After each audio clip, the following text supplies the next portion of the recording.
الحمد لله وكفى وسلام على عباده الذين اصطفى أما بعد أعوذ بالله من الشيطان الرجيم بسم الله الرحمن الرحيم كل نفس ذائقة الموت ثم إلينا ترجعون سبحان ربك رب العزة عما يصفون وسلام على المرسلين والحمد لله رب العالمين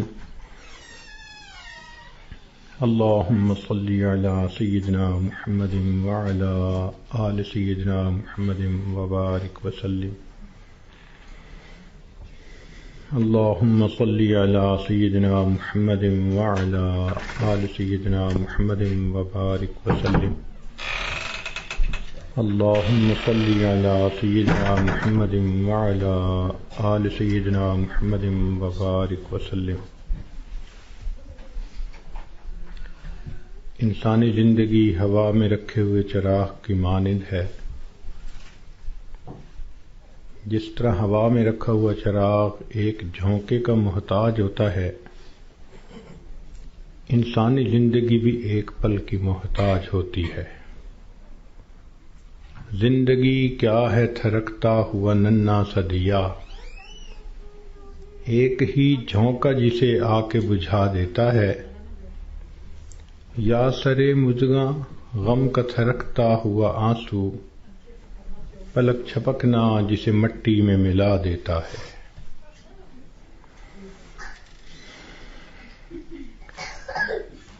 اسی لیے کسی نے یہ کہا، زندگی انسان کی ہے مانند مرغ بے نوا، شاخ پر کچھ دیر بیٹھا چہچہایا اڑ گیا۔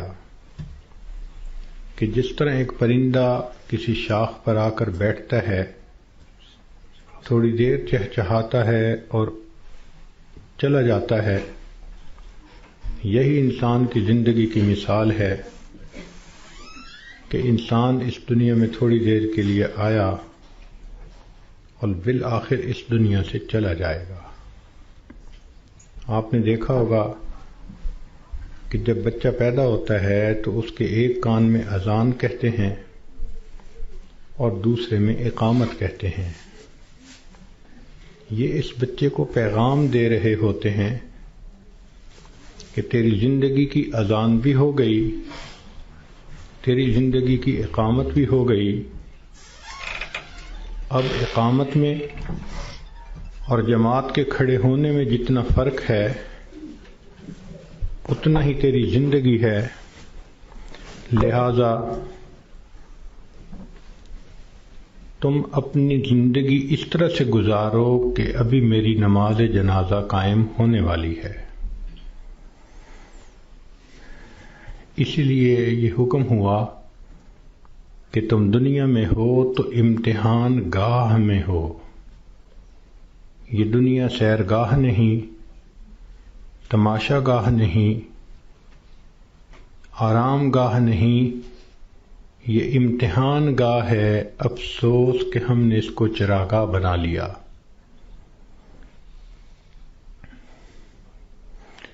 اللہ رب العزت نے مومن کا گھر آخرت میں بنایا ہے، اس کا انحصار انسان کے اعمال پر ہے۔ چنانچہ ہر انسان کا ایک گھر جنت میں بنتا ہے، ایک جہنم میں۔ جب موت کا وقت آتا ہے تو اگر وہ جنتی آدمی ہے تو اس کو اس کا جنت کا گھر دکھایا جاتا ہے، اس کے دل خوش ہوتا ہے اس کو دیکھ کے، اور اسی خوشی کے عالم میں اس کی روح کو قبض کر لیا جاتا ہے۔ اور برا انسان جب موت کے قریب پہنچتا ہے تو اس کو جہنم میں اس کا گھر دکھایا جاتا ہے، جس کی وجہ سے اس پر ایک خوف طاری ہوتا ہے، اور اسی خوف کی حالت میں اس بندے کی روح کو قبض کر لیا جاتا ہے۔ یہ بات ذہن میں رکھیے کہ دنیا مٹی گارے سے بنی اور فنا ہونے والی ہے، اور جنت سونے اور چاندی سے بنی اور ہمیشہ باقی رہنے والی ہے۔ ایک بزرگ فرمایا کرتے تھے کہ اے دوست، جتنا دنیا میں رہنا ہے اتنا دنیا کے لیے کوشش کر لے، اور جتنا آخرت میں رہنا ہے اتنا آخرت کے لیے کوشش کر لے۔ ہماری دنیا کی زندگی تو ہے 150 سال، اور آخرت کی زندگی ہمیشہ ہمیشہ۔ امام غزالی رحمۃ اللہ علیہ نے ایک مثال لکھی ہے کہ اگر زمین اور آسمان کے درمیان رائی کے دانے بھر دیے جائیں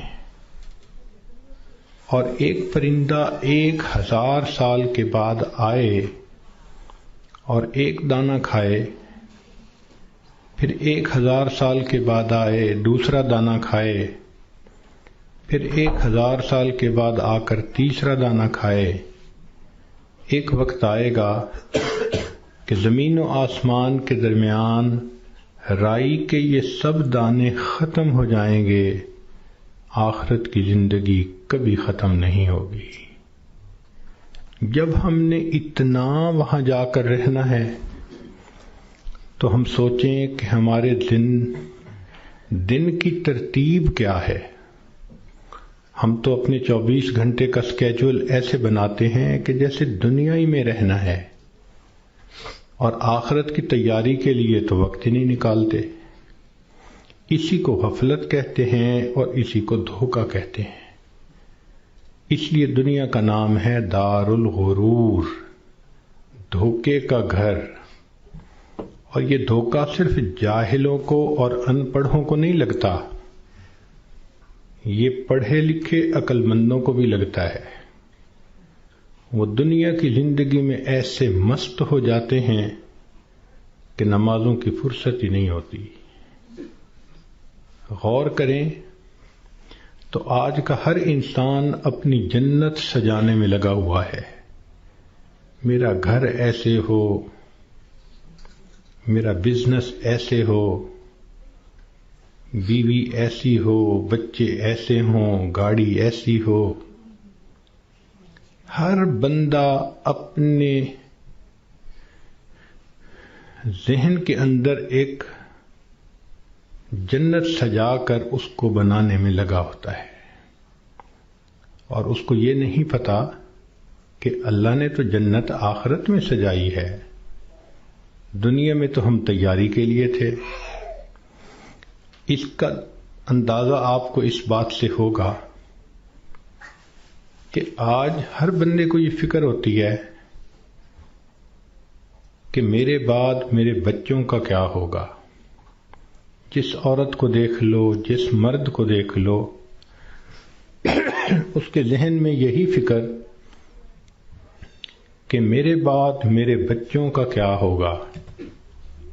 کبھی ہم نے یہ بھی سوچا کہ بچوں کے مرنے کے بعد بچوں کا کیا ہوگا؟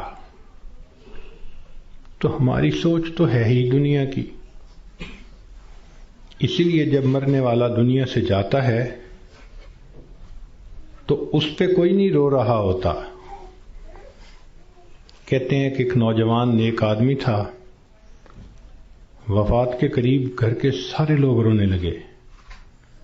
اس نے والد سے کہا کہ ابو کیوں روتے ہیں؟ اس نے کہا میرا جوان بیٹا فوت ہو رہا ہے، اب میرا سہارا کون بنے گا؟ ماں سے پوچھا، اس نے کہا بیٹا میں نے تمہیں پالا بڑا کیا، اب جب میرا وقت آیا کہ تم میری خدمت کرتے تم جا رہے ہو۔ بیوی سے پوچھا، اس نے کہا کہ آپ میرے خامد ہیں، آپ فوت ہو گئے تو میری زندگی میں تو اندھیرا ہو جائے گا۔ بچوں سے پوچھا، انہوں نے کہا کہ ہمارے سر کا سایہ ہیں اور ہمارا سایہ ختم ہو گیا۔ اس نے کہا کہ اس کا مطلب یہ ہے کہ تم سب کے سب اپنے لیے رو رہے ہو، میرے لیے تو تم میں سے کوئی نہیں رو رہا. تو رونے والے بھی اپنے لیے روتے ہیں، مرنے والے کے لیے کون روتا ہے؟ الا ماشاء اللہ. اس لیے آج وقت ہے تیاری کرنے کا. جیسے سکول میں امتحان ہوتا ہے، ایک اے پیپر ہوتا ہے، ایک بی پیپر ہوتا ہے. دونوں میں پاس ہو جائیں تو بس اگلی کلاس میں چلے جاتے ہیں. یہی ہمارا حال کہ دنیا کی زندگی میں ہمیں تیاری کا حکم دیا گیا. قبر میں جائیں گے تو اے پیپر ہوگا اور اس میں 3 کویسچن پوچھے جائیں گے. تیرا رب کون ہے؟ تیرے نبی علیہ السلام کون ہیں؟ تیرا دین کون سا ہے؟ اور جب انسان قیامت کے دن اٹھے گا تو پھر اس کا بی پیپر لیا جائے گا، اور بی پیپر کے اندر 4 کویسچن ہوں گے. تم نے زندگی کیسے گزاری، جوانی کیسے گزاری، کدھر سے کمایا، کہاں پہ خرچ کیا، اور تم نے اپنے علم پہ کتنا عمل کیا. جو اے پیپر بی پیپر دونوں میں کامیاب، اس کو اللہ رب العزت پھر جنت کا گھر عطا فرما دیں گے. مگر اس کا یہ مقصد نہیں کہ جی ہمیں تو ان سوالوں کے جوابات کا پتہ ہے تو ہم موت کے وقت جواب دے لیں گے. ایسا نہیں ہوگا. جیسے زندگی گزری ہوگی ویسا انسان قبر میں جواب دے سکے گا. جس نے دنیا میں نمازیں نہ پڑھیں، جو بے پردہ پھرتی رہی، جس نے غیبت کی، لوگوں کے دل دکھائے، اللہ کی بندیوں کے لیے جو وبال جان بن کر پھرتی رہی، جب یہ قبر میں جائے گی تو یہ نہیں کہہ سکے گی کہ میرا دین اسلام ہے. اس کا تو طرز زندگی ہی اور تھا، تو اسلام کا نام کیسے لے سکے گی؟ جو بے پردہ پھرتی ہے وہ کیسے کہہ سکے گی کہ میں نبی علیہ الصلوۃ والسلام کو اپنا نبی مانتی ہوں،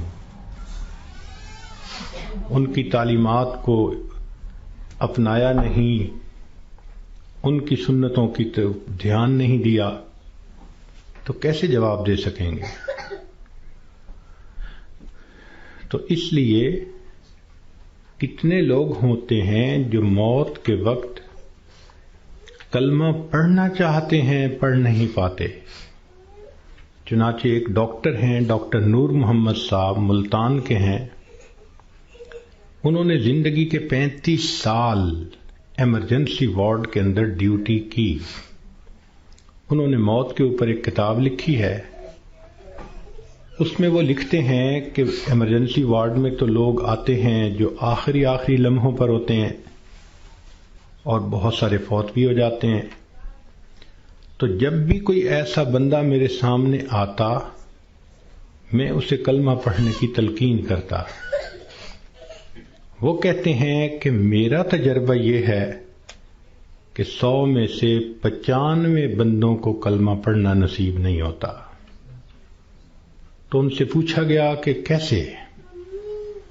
وہ کہنے لگے کہ پہلے تو مجھے سمجھ نہیں لگتی تھی کہ یہ کیوں نہیں اونچا کلمہ پڑھتے جبکہ میں ان کو پڑھا بھی رہا ہوں. پھر ایک بندے کو میں نے کہا کہ تمہیں ہارٹ پرابلم ہے، ہارٹ اٹیک ہے، تو میں تم سے پوچھوں گا کہ تم کلمہ پڑھو، اور اگر تم نہ پڑھ سکو گے تو میں پوچھوں گا کہ تم پڑھنا چاہتے ہو، پڑھ نہیں پا رہے؟ اس نے کہا بہت اچھا، میں جواب دوں گا. جب اس کی آخری کیفیت آئی تو میں نے اس سے پوچھا تو اس نے اشارے سے بتایا کہ میری زبان پہ فالج پڑ گیا ہے، اب میں بولنا بھی چاہتا ہوں، میری زبان بولتی نہیں. آج اللہ نے زبان کا کنٹرول ہمیں دیا. ہم چاہیں تو ایک دن میں ہزاروں دفعہ کلمہ پڑھ سکتے ہیں، لیکن جس عورت نے جیتے جاگتے کلمہ پڑھا ہی نہ، دن گزر گئے، ہفتے گزر گئے، مہینے گزر گئے، زبان پہ کلمے کا ورد جاری ہی نہیں ہوتا، دنیا کی باتیں، دنیا کی باتیں، دنیا کے فیشن، تو موت کے وقت اچانک کلمہ کیسے جاری ہو جائے گا؟ اس لیے اس سے پہلے کہ لوگ ہمیں کلمہ پڑھائیں، ہم اپنے اختیار سے کلمہ پڑھنے کی مشق کر لیں۔ تو دنیا کی زندگی میں ہم آئے ہیں آخرت کی تیاری کرنے کے لیے۔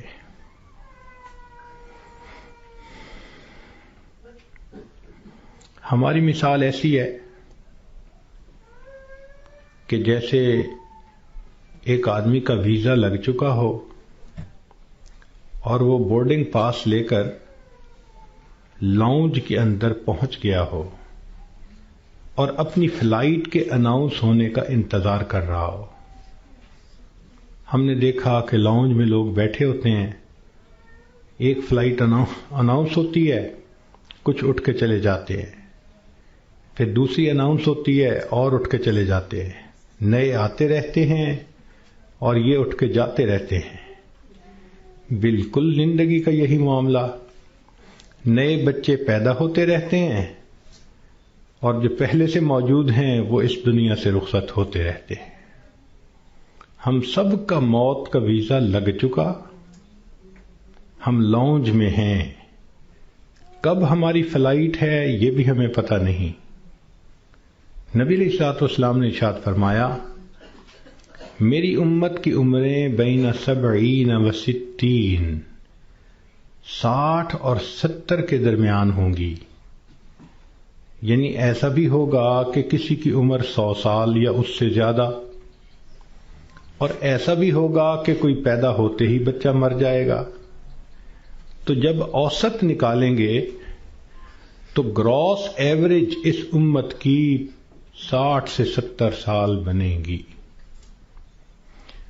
اب جن لوگوں کی زندگی ہے ہی 60 سے 70 سال، تو جو عورتیں 40 سے اوپر پہنچ گئیں وہ اپنی زندگی کے ظہر اثر کا وقت گزار رہی ہیں، اور ظہر اثر کے بعد پھر مغرب ہوتے ہوئے دیر نہیں لگا کرتی۔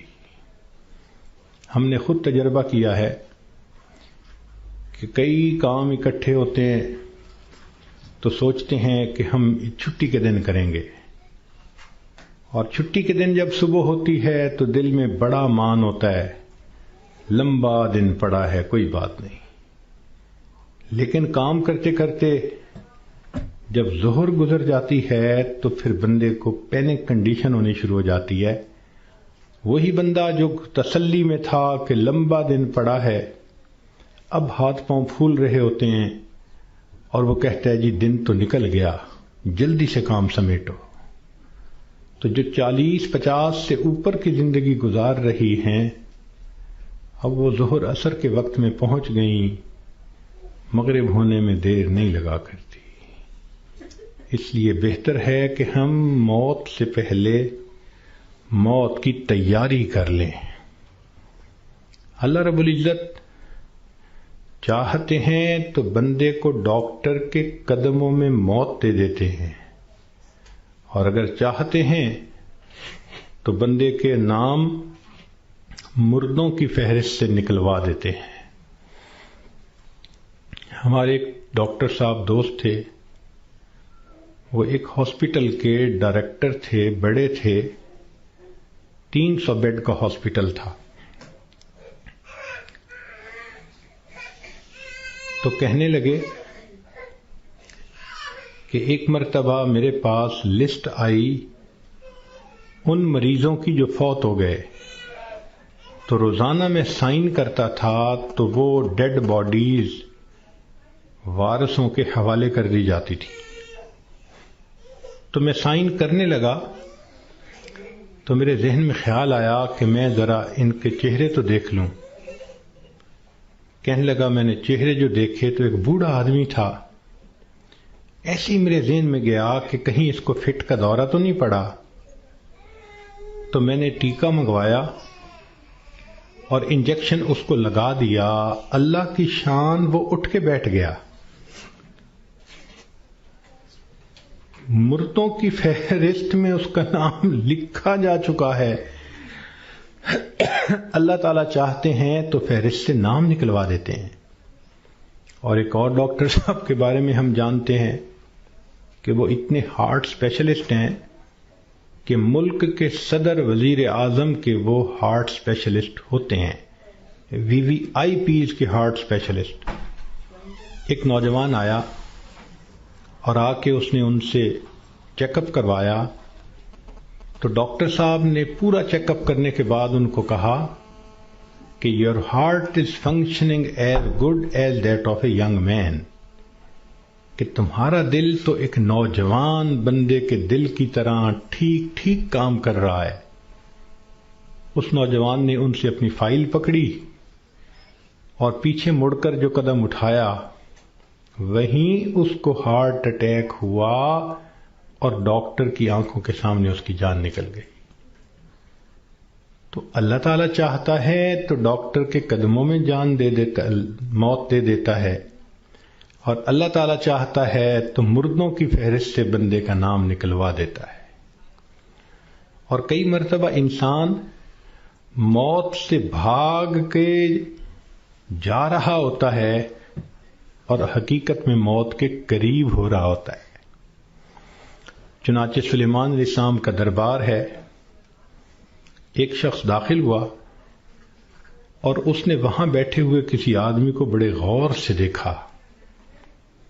تو جس بندے کو غور سے دیکھا اس پہ بہت خوف طاری ہوا، وہ اٹھ کے سلیمان علیہ السلام کے پاس آیا، حضرت مجھ پہ بہت خوف ہے اس شخص کا جس نے مجھے غور سے دیکھا، آپ پلیز ہوا کو حکم دیں مجھے دور فلاں جزیرے کے اندر پہنچا دے۔ تو سلیمان علیہ السلام نے ہوا کو حکم دیا۔ اتنے میں آپ نے اس بندے کو بلایا جس نے گھور کے دیکھا تھا، پوچھا کہ بھئی کون ہو؟ اس نے جواب دیا جی ملک الموت۔ تم اسے گھور کے کیوں دیکھ رہے تھے؟ تو کہنے لگے کہ میں اس لیے اس کو غور سے دیکھ رہا تھا کہ اس کی روح تو میں نے فلاں جزیرے کے اندر نکالنی ہے اور یہ آپ کے دربار میں یہاں بیٹھا ہوا ہے۔ تو سلیمان علیہ السلام نے بتلایا کہ اس نے مجھ سے خود ریکویسٹ کی کہ مجھے فلاں جزیرے میں پہنچا دیں۔ ملک الموت نے کہا السلام علیکم، میں بھی اسی جزیرے میں جا رہا ہوں اس کی روح کو قبض کرنے کے لیے۔ بنی اسرائیل کے 5-6 آدمی سفر پہ 7 آدمی سفر پہ جا رہے تھے، اچانک بارش شروع ہو گئی، بجلی چمکنے لگ گئی، اتنی خوفناک بجلی چمک رہی تھی کہ ان کو یہ خیال ہوا کہ آج یہ ہم میں سے کسی نہ کسی کو لے کے جائے گی۔ وہ ایک غار کے اندر چھپ گئے، مگر بارش بھی نہ تھمتی تھی اور بجلی چمکنا بھی نہ رکتی تھی۔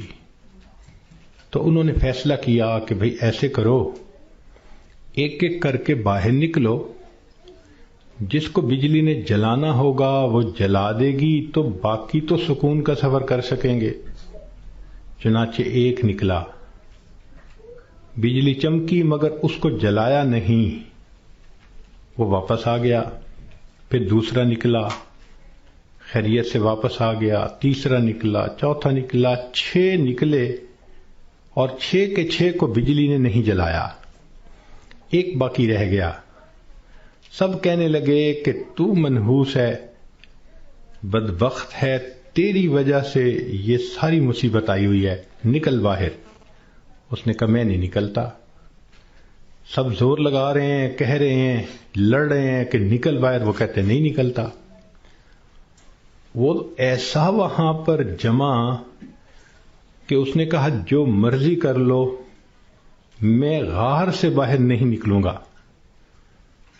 تو کچھ دیر کے بعد ان کے ذہن میں خیال آیا کہ اگر یہ باہر نہیں نکلتا تو ہم تو سب ایک ایک کر کے نکل چکے، چلو ہم نکلتے ہیں اور ہم سفر پہ چلتے ہیں، یہ اندر ہی رہے۔ جیسے ہی وہ 6 کے 6 باہر نکلے، بجلی چمکی اور 6 کے 6 کو موت آ گئی۔ اب یہ سب دھکیل رہے تھے 7ویں کو، اور ان کو یہ نہیں پتا تھا کہ موت کا وقت تو ہمارا قریب آ چکا۔ کہتے ہیں کہ 2 چور کسی گھر میں آئے چوری کرنے کی نیت سے، تو ایک بڑھیا اور بوڑھا کمرے میں سوئے ہوئے تھے۔ انہوں نے ان دونوں کو رسیوں سے باندھ دیا چارپائیوں کے ساتھ، اور دونوں کی چارپائیاں اٹھا کر صحن میں رکھ دی،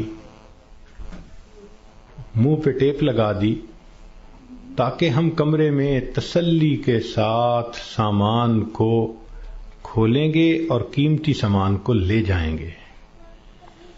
جیسے میاں بیوی کی چارپائیاں انہوں نے صحن میں رکھیں، یہ کمرے کے اندر گئے کہ ہم چوری کرتے ہیں، اچانک کمرے کی چھت گری اور یہ دونوں چور دب کر مر گئے۔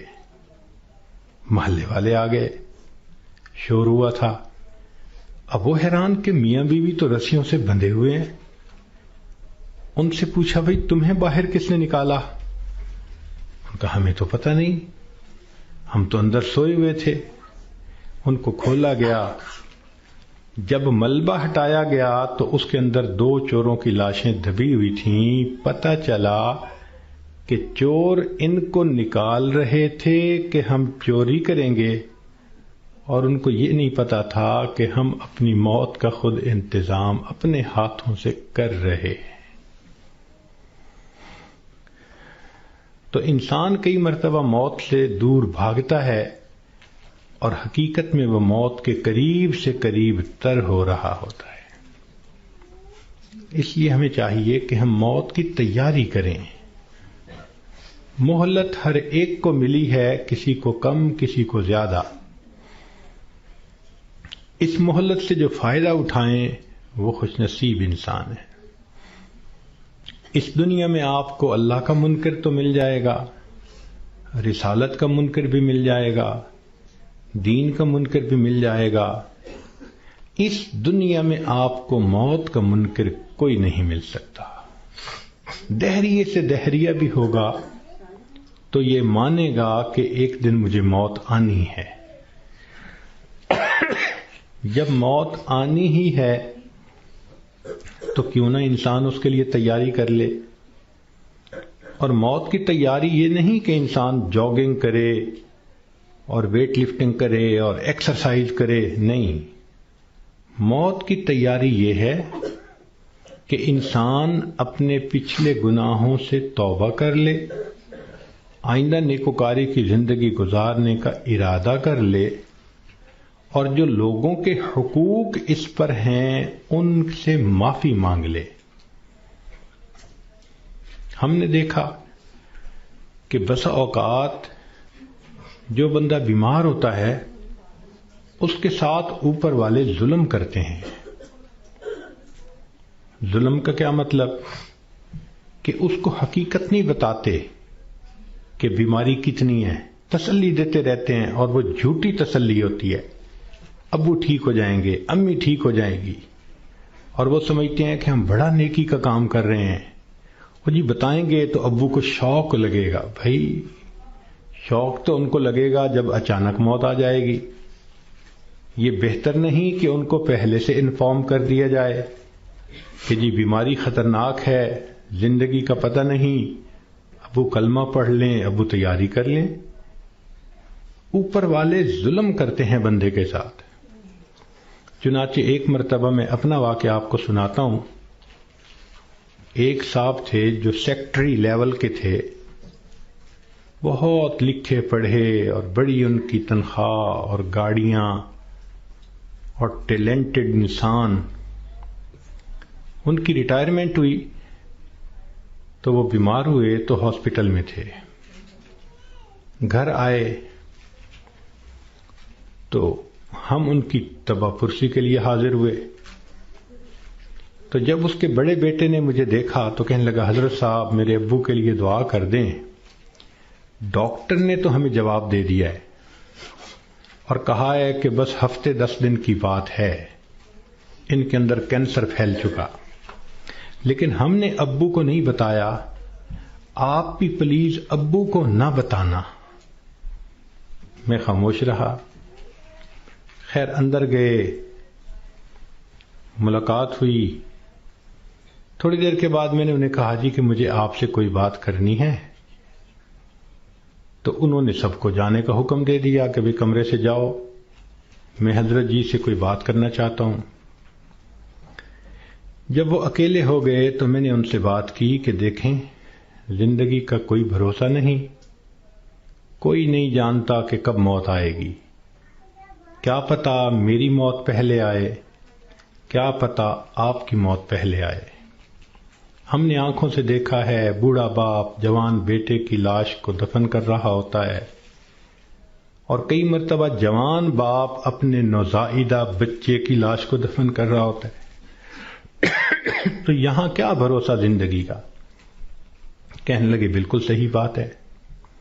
میں نے کہا کہ بات یہ ہے کہ آپ کی جو رپورٹیں ہیں ان سے پتہ چلتا ہے کہ آپ کے اندر کینسر بہت پھیل چکا، اور ڈاکٹروں نے ہفتہ 10 دن کا وقت دیا ہے، تو بہتر یہ ہے کہ آپ تیاری کر لیں۔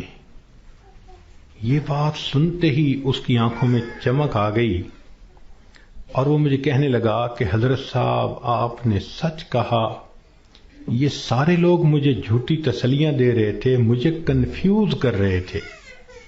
میرا دل کہتا تھا کہ میری بیماری خطرناک ہے، اور یہ اوپر والے کہتے تھے، رپورٹ بھی نہیں دکھاتے تھے، کہتے تھے بس ٹھیک ہو جائے گا، آپ فوراً ٹھیک ہو جائیں گے۔ تو اللہ آپ کا بھلا کرے، آپ نے مجھے بتا دیا۔ میں نے تو اب اپنے پوتے پوتیوں کو، نواسے نواسیوں کو دیکھ لیا، کتنا بندے نے رہنا ہوتا ہے، تو چلو مجھے اندازہ تو ہو گیا۔ اب یہ کہہ کر انہوں نے دروازہ کھلوایا۔ جب بیٹا آیا اور اس کو پتہ چلا کہ حضرت صاحب نے تو بتا دیا میرے ابو کو، تو وہ میری طرف دیکھنے لگے۔ میں نے ان کو کہا کہ بچے غصہ نہ کرو، میں نے تمہارے ساتھ بھلا کیا ہے۔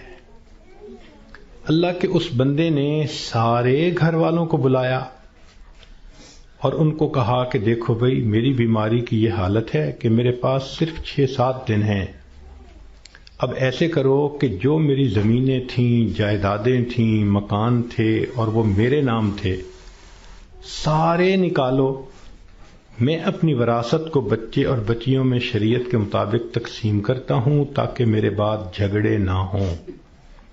لو جی، 2 دن میں انہوں نے سب جائیدادوں کا بچوں کے نام انتقال کروا دیا تاکہ بچوں کے جھگڑے نہ ہوں آپس میں۔ پھر اس کے بعد انہوں نے کہا کہ میرا جی چاہتا ہے کہ میرے بچوں کے آپس میں رشتے ہوں، تو کچھ رشتے تھے جو انہوں نے پرپوز کیے، اور ان کی وجہ سے انہوں نے آپس میں ہاں بھی کر لی۔ پھر تیسرا کام انہوں نے یہ کیا کہ کچھ رشتہ داروں کی آپس میں ناراضگیاں تھیں، ان کو بلایا اور کہا کہ دیکھو بھئی، میں مہمان ہوں، میرے دل کی تمنا ہے کہ میں تمہیں آپس میں ایک دوسرے سے سلو کرتا ہوا دیکھوں۔ چنانچہ 15 20 سال سے جو ایک دوسرے سے رشتہ دار نہیں بولتے تھے، گھر آنا جانا نہیں تھا، انہوں نے ان سب میں سلو کروا دی۔ پوری برادری اتنی خوش تھی ان تمام باتوں پہ کہ جی اس بندے نے اتنا اچھا کام کر دیا، یہ ہماری برادری کا بڑا تھا، سب میں جوڑ پیدا کر دیا۔ پھر اللہ کی شان، 1 ہفتے کے بعد اس کو موت آ گئی۔ اب اس کا بیٹا جب کبھی ملتا ہے کہتا ہے حضرت جو احسان آپ نے ہم پہ کیا ہم اس کا بدلہ نہیں چکا سکتے۔ تو کیا ضرورت ہے بیمار آدمی سے چھپانے کی جبکہ اس کی بیماری اتنی خطرناک سٹیج تک پہنچ چکی ہو؟ ہم مسلمان ہیں، یقین ہے کہ ہم نے جانا ہے، تو اس بندے کو غفلت میں موت آئی اور وہ کلمہ بھی نہ پڑھ سکا، تو پھر اس کو دکھ ہوگا نا، بتانے سے تو دکھ نہیں ہوتا۔ تو اس لیے شریعت نے کہا کہ جب کسی کو موت آنے لگے تو اس کو کلمے کی تلقین کیا کرو.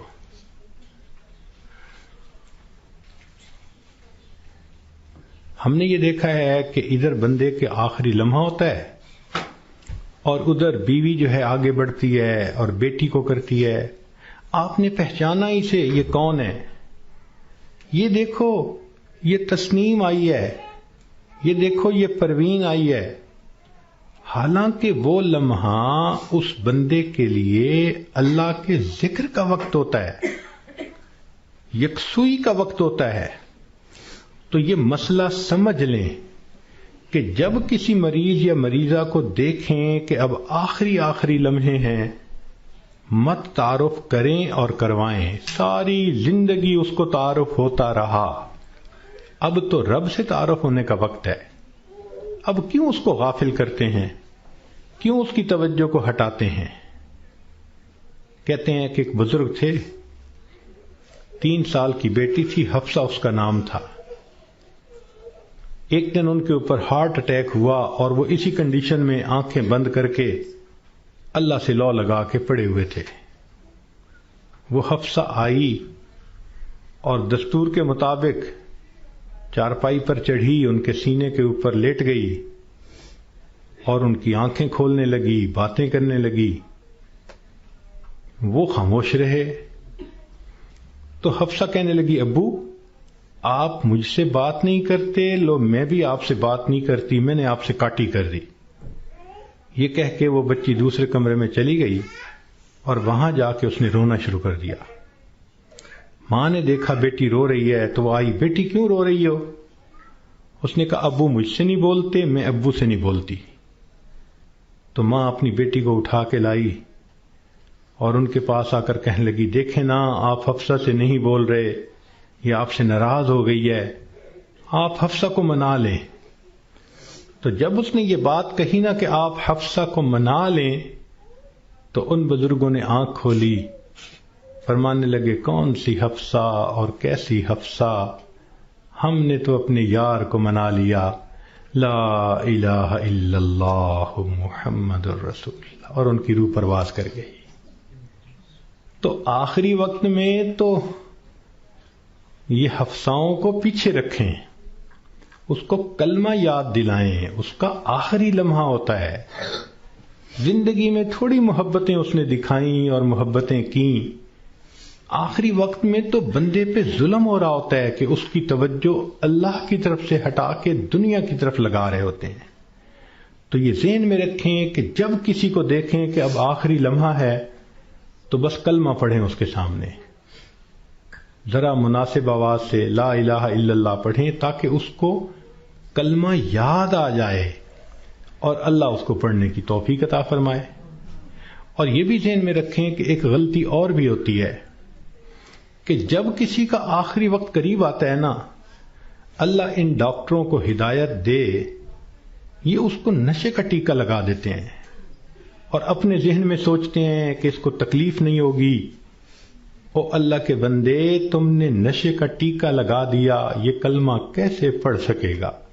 ساری زندگی جس کی تمنا رہی کہ میں آخری وقت میں کلمہ پڑھ کے جاؤں، تم اس کو بے ہوش کر دو گے تو اس نعمت سے محروم کر دو گے.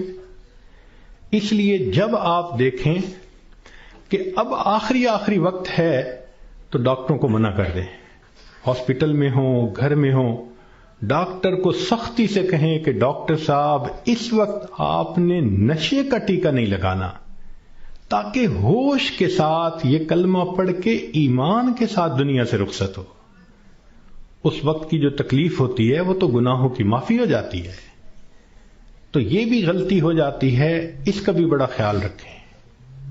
اور ایک آخری بات کہ ہم نے دیکھا کہ لوگ جب میت کا جنازہ پڑھتے ہیں تو اس وقت اعلان کرواتے ہیں، اور جی اگر لین دین کا معاملہ ہو تو ان کے بیٹوں سے کر لو، اور اگر کسی کا کچھ دکھ دیا ہو، دل دکھایا ہو تو پلیز اللہ کے لیے سب معاف کر دیں.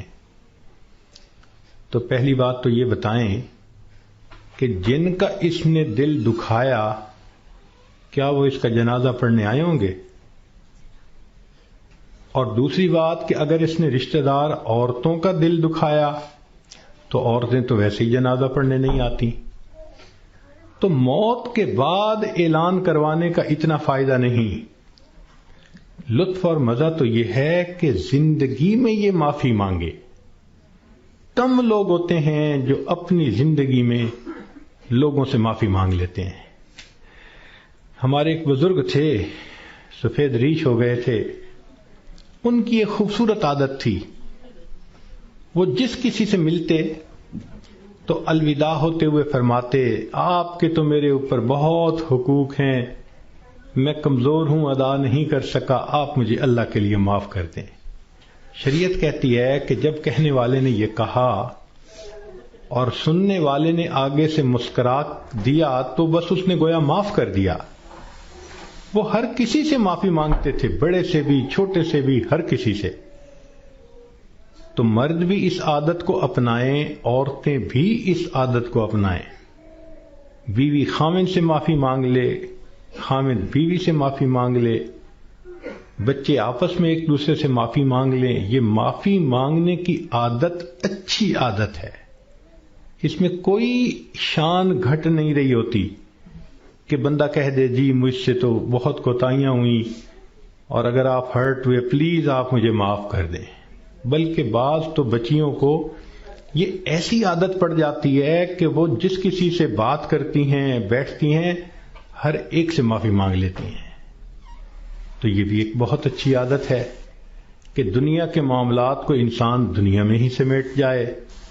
کون ہے جو آخرت میں جواب دینے کے قابل ہو سکے؟ تو آج وقت ہے تیاری کرنے کا، اور اس کو کہتے ہیں موت کی تیاری، کہ انسان گناہوں کو چھوڑے، نیکیوں کو اپنائے، زندگی شریعت کے مطابق بنائے. جتنے دل لوگوں کے حقوق میں کوتاہی کی، غیبت کی، دکھ دیا، ان سب سے معافی مانگ لے. جس بندے نے ایسا کر لیا اور اپنی توجہ کو اللہ کی طرف کر لیا، اس نے گویا اپنی موت کی تیاری کر لی. اب جب موت آئے گی اس کے لیے خوشیوں کے دروازے کھلتے چلے جائیں گے. تو ہمیں چاہیے کہ ہم موت کے لیے تیار رہیں. ہمیں نہیں معلوم کہ ہمیں کس حال میں موت آئے گی. میں اپنی بات کو ذرا سمیٹنا چاہ رہا ہوں. امید ہے کہ آپ توجہ سے بات سنیں گی. کہ ایک شخص کو دشمنوں نے قتل کیا اور نہر میں پھینک دیا، اور اس کی لاش پانی کے اندر کئی دن ڈوبی رہی. جب وہ اوپر آئی سطح پر تو اتنی پھول گئی تھی کہ بندے کی پہچان ممکن ہی نہیں تھی، شکل ہی بدل گئی تھی. پولیس والوں کو پتہ چلا، انہوں نے آ کے لاش نکالی، اور جب دیکھا کہ پہچان ہی نہیں ہوتی تو انہوں نے قریبی بستی والوں کو بلایا اور کہا کہ بھئی اس کو نہلا دو، کفنا دو، مسلمان تو ہے. چنانچہ امام صاحب نے کہا کہ جی میں نہلا تو دوں گا، میرے پاس کفن کے پیسے تو نہیں ہیں، مجھے کفن کے پیسے دے دو. ایک بندے نے کہا کہ جی اعلان کر دو. ذرا سنیں، مسجد میں اعلان ہوا، بھائی لاوارث نعش ہے، کفن خریدنا ہے، چندہ لاؤ. کوئی روپیہ لایا، کوئی 2 لایا، کوئی 5 لایا. آدھے گھنٹے تک اعلان ہوتا رہا کہ لاوارث لاش ہے، کفن خریدنا ہے. آدھے گھنٹے کے بعد پھر جا کر پیسے پورے ہوئے، کفن خریدا گیا، اس کو نہلایا گیا، کفنا دیا گیا، جنازہ پڑھایا گیا. جنازہ پڑھتے ہوئے ایک آدمی کی آنکھ میں بھی آنسو نہیں تھے، اس لیے کہ کوئی جانتا ہی نہیں تھا یہ کون ہے. جب اس کو دفن کیا گیا تو 3 مہینے کے بعد کیس کی حقیقت کھلی. تب پتہ چلا کہ وہ سرگودا کے علاقے کا ایک ذمہ دار تھا. 4 مربع اس کے باغات تھے، کروڑوں کی سالانہ آمدنی تھی. کوئی 6 کروڑ روپیہ اس کے بینک بیلنس کے طور پہ موجود تھا اور اس کے 4 جوان العمر بیٹے تھے، اس لینڈ لارڈ نے کبھی سوچا بھی نہیں ہوگا کہ میں کروڑوں پتی بندھا جب دنیا سے جانے لگوں گا تو چندے کا کفن لے کے جاؤں گا۔ اس کو کہتے ہیں وارث مان نہ کری وارثاں دا، رب بے وارثا کر مار دئی، کہ وارث تم اپنے وارثوں کا مان نہ کرنا، اللہ بندے کو لاوارث کر کے مار دیتے ہیں۔ ہمیں کیا پتا کس حال میں موت آئے گی، آج وقت ہے اس موت کی تیاری کرنے کا۔ اس لیے امام غزالی رحمۃ اللہ علیہ فرماتے ہیں، اے دوست تجھے کیا معلوم کہ بازار میں وہ کپڑا پہنچ چکا ہو جسے تیرا کفن بننا ہے، ہم نہیں جانتے کب ہمارا کفن بازار میں آ جائے گا۔ لوگ یعنی شادی اور بیاہ میں مشغول ہوتے ہیں اور ان کو نہیں پتا ہوتا ان کے کفن کا کپڑا پہنچ چکا ہوتا ہے۔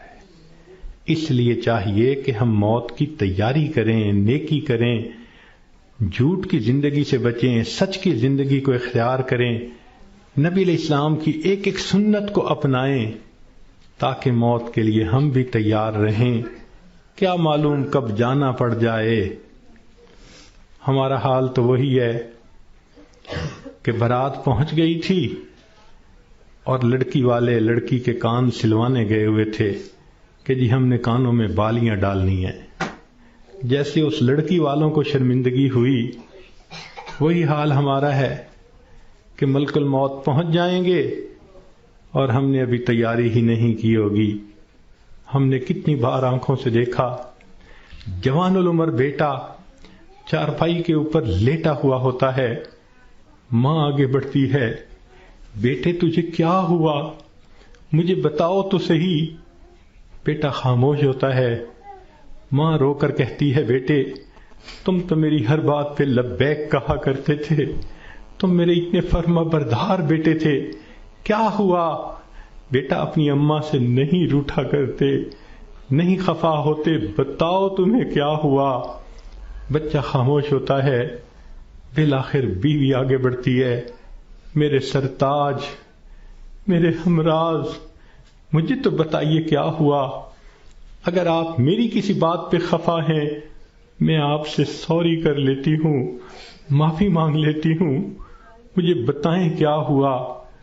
نوجوان خاموش ہوتا ہے، بہن آگے بڑھتی ہے، میرے ویر مجھے بتائیں تو صحیح کیا ہوا۔ خاموش ہوتا ہے، بہن کہتی ہے کہ مجھے بتائیں، میں ابھی ڈاکٹر کو بلواتی ہوں، مگر جوان کوئی جواب نہیں دیتا۔ بیٹی آگے بڑھتی ہے، ابو مجھے بتائیں تو صحیح کیا ہوا، ابو میں آپ کی بیٹی ہوں، میں آپ کی خدمت کے لیے 24 گھنٹے حاضر ہوں، کچھ کھانا ہے یا پینا ہے مجھے بتائیے، کوئی کام ہے مجھے بتا دیجئے، ابو مجھے بتائیں تو صحیح کیا ہوا۔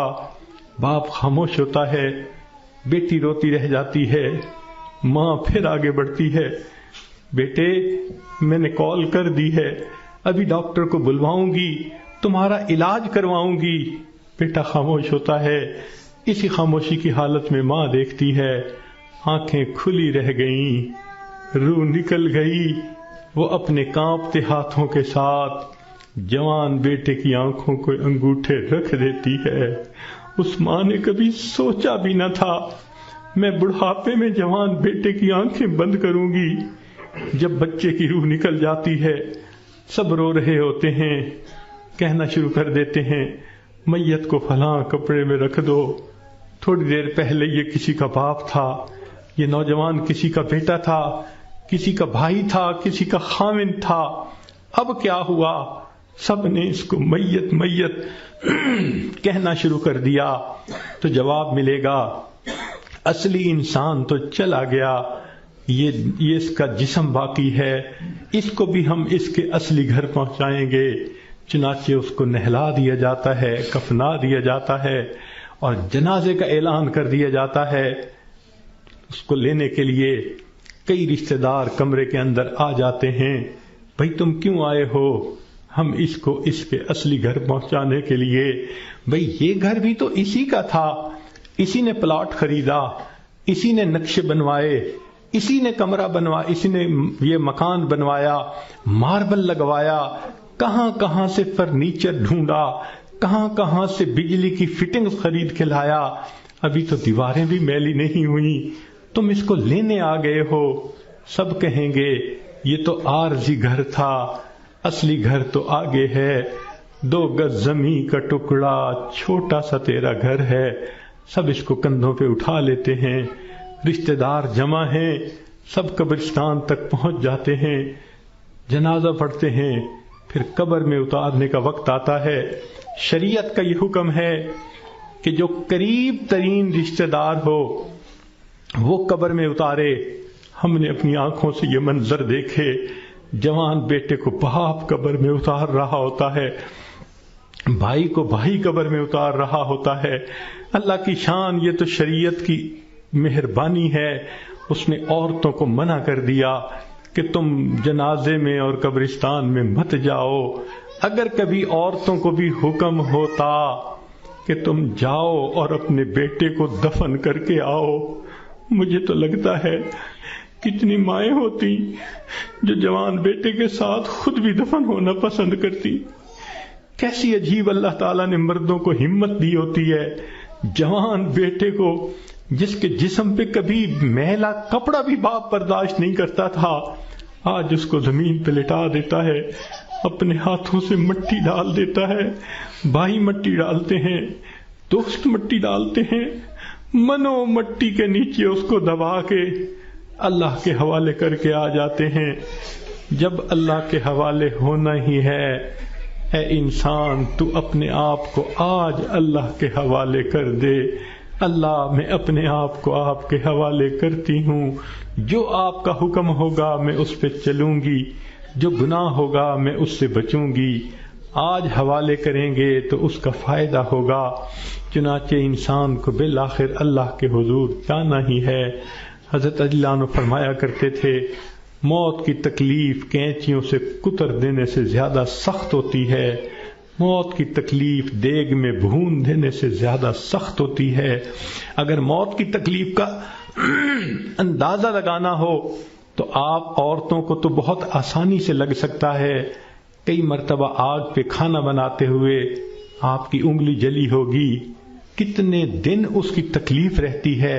کیوں کہ جہاں سے انگلی جلی وہاں کے گوشت سے روح سمٹ کر باقی جسم کے اندر آ گئی۔ اگر اتنی تھوڑی سی جگہ سے روح سمٹ گئی، اتنی تکلیف ہے۔ جب پورے جسم سے روح سمیٹ لی جائے گی، اس وقت تکلیف کیا ہوگی، ذرا اس کو یاد کر لیجئے۔ آج وقت ہے ہم اس کی تیاری کر لیں، پھر موت کے وقت تکلیف ایسی نہیں ہوگی۔ چنانچہ حدیث پاک میں آتا ہے، جب مومن کی موت کا وقت آتا ہے، اللہ تعالیٰ ملک الموت کو بھیجتے ہیں، جنت کے فرشتوں کو بھی بھیجتے ہیں، وہ جنت کی خوشبوؤں کے رومال بھی لے کے آتے ہیں اور اس بندے کے سینے پہ خوشبوؤں والا رومال رکھ دیتے ہیں۔ اس بندے کو جنت کی خوشبو آتی ہے، اس کا دماغ معطر ہو جاتا ہے اور اس کی روح کو ایسے قبض کرتے ہیں جیسے مکھن میں سے بال نکال لیتے ہیں۔ جب اس کی روح کو لے کے چلے جاتے ہیں، اللہ تعالیٰ فرشتوں کو حکم فرماتے ہیں، دیکھو یہ میرا نیک بندہ تھا، روح کو قبض کر لیا گیا، اب جدھر سے اس کا جنازہ گزرے گا تم راستے کے دونوں طرف ادب سے کھڑے ہو جاؤ۔ سبحان اللہ، مومن کی کیا شان ہے، جہاں جہاں سے جنازہ گزرتا ہے فرشتے راستے کے دونوں طرف ادب سے کھڑے ہوتے ہیں۔ حدیث پاک میں آتا ہے، جس جگہ یہ بیٹھ کر نماز پڑھتا تھا زمین کا وہ ٹکڑا رو رہا ہوتا ہے، جہاں قرآن پڑھا کرتا تھا زمین کا وہ حصہ رو رہا ہوتا ہے، آسمان کے وہ دروازے روتے ہیں جہاں سے اس کے لیے رزق اتارا جاتا تھا۔ سبحان اللہ، یہ اللہ کے عاشق کی موت ہے۔ اس لیے کہا گیا کہ عاشق کا جنازہ ہے، ذرا دھوم سے نکلے، محبوب کی گلیوں سے ذرا گھوم کے نکلے۔ یہ عاشق کا جنازہ جا رہا ہے، پھر اس کو جب دفن کیا جاتا ہے، حدیث پاک میں آتا ہے اللہ تعالیٰ فرشتوں کو فرماتے ہیں یہ میرا بندہ دنیا سے تھکا ماندہ آیا ہے، جاؤ اور اس کو جا کر کہہ دو نم کنومت العروس، دلہن کی نیند سو جا۔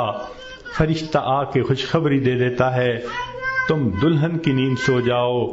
یہاں محدثین نے نکتہ لکھا، یہ کیوں نہ کہا میٹھی نیند سو جاؤ، آرام کی نیند سو جاؤ، گہری نیند سو جاؤ، یہ کیوں کہا کہ دلہن کی نیند سو جاؤ؟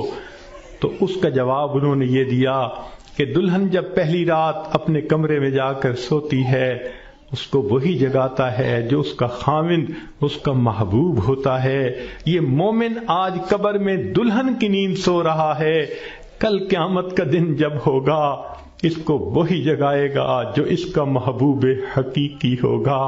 چنانچہ مومن قبر سے اٹھے گا، آواز آئے گی یا ایتھا النفس المطمئنہ ارجعی الی ربک راضیۃ مرضیہ فادخلی فی عبادی وادخلی جنتی۔ مومن کی آنکھ کھلے گی، اللہ تعالیٰ مسکرا کر اس کا استقبال کریں گے۔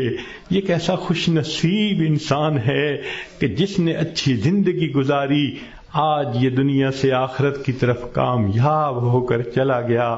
اللہ تعالیٰ ہمیں بھی ایسی کامیابی والی زندگی گزارنے کی توفیق عطا فرمائے۔ وآخر دعوانا ان الحمد للہ رب العالمین۔ کچھ مستورات کی طرف سے یہ پیغام تھا، وہ توبہ طائب ہونا چاہتی ہیں، بیعت کرنا چاہتی ہیں، تو دل میں یہ نیت کر لیجئے کہ ہم زندگی کے پچھلے سب گناہوں سے سچی پکی توبہ کر رہی ہیں اور آئندہ نیکوکاری کی زندگی گزارنے کا دل میں ارادہ کر رہی ہیں۔ جیسے نیت ہوتی ہے ویسے مراد مل جاتی ہے۔ نیت کیجئے اللہ ہمیں آئندہ سچی اور سچی زندگی گزارنے کی توفیق عطا فرما۔ الحمدللہ وکفا وسلام علی عبادہ الذین اصطفیٰ، اما بعد۔ یہ کلمات جو میں پڑھوں گا پیچھے پیچھے پڑھتی جائیے۔ بسم اللہ الرحمن الرحیم، لا الہ الا اللہ محمد الرسول اللہ، آمنت باللہ وملائکتہ وکتبہ ورسلہ والیوم الآخر والقدر خیرہ وشرہ من اللہ تعالی والبعث بعد الموت۔ آمنت باللہ کما ہوا باسمائہ وصفاتہ وقبلت جمیع احکامہ اقرار باللسان وتصدیق بالقلب۔ اشہد ان لا الہ الا اللہ واشہد ان محمدا عبدہ ورسولہ۔ استغفر اللہ ربی من کل ذنب واتوب الیہ برحمتک یا ارحم الراحمین۔ بس ان کلمات کو پڑھنے سے اب آپ بیت ہو چکی ہیں۔ چند معمولات ہیں جن کو اگر آپ باقاعدگی سے کریں گی تو اللہ تعالیٰ آپ کے دل کو منور فرما دیں گے۔ ان میں سے پہلی چیز ہے 100 مرتبہ استغفار صبح شام پڑھنا، استغفر اللہ ربی من کل ذنب واتوب الیہ۔ اور دوسرا ہے 100 مرتبہ درود شریف صبح شام پڑھنا، اللہم صلی علی سیدنا محمد وعلی آل سیدنا محمد وبارک وسلم۔ تیسرا ہے قرآن مجید کی تلاوت کرنا، ایک پارہ کرے تو بہت اچھا، ورنہ آدھا پارہ صحیح۔ اور چوتھی چیز ہے کہ چلتے پھرتے ہر وقت دل میں اللہ کا دھیان رکھنا۔ اور پانچویں چیز ہے مراقبہ کرنا۔ مراقبے کا طریقہ یہ ہے کہ ساری دنیا کے خیالات سے آپ تھوڑی دیر کے لیے اپنے آپ کو فارغ کر لیں، آنکھوں کو بند کر لیں، سر کو جھکا لیں، دنیا اور جو کچھ دنیا میں ہے اس سے ہٹ کٹ کے اللہ رب العزت کی یاد میں ڈوب جائیں اور یہ سوچیں کہ اللہ رب العزت کی رحمت آ رہی ہے، دل میں سما رہی ہے، دل کی ظلمت اور سیاہی دور ہو رہی ہے، اور میرا دل اللہ اللہ اللہ، یہ میرا دل کہہ رہا ہے، دل بول رہا ہے اور میں سن رہی ہوں۔ 10-15 منٹ اس طرح بیٹھنے سے آپ کے دل کے اندر اللہ کی محبت بھرے گی۔ ابھی تھوڑی دیر دعا سے پہلے اس کی مشق کر لیں۔ جتنی عورتیں بیٹھی ہیں تھوڑی دیر آنکھوں کو بند کر لیں اور اپنے دل کی طرف دھیان کریں کہ میرا دل اللہ اللہ اللہ کہہ رہا ہے۔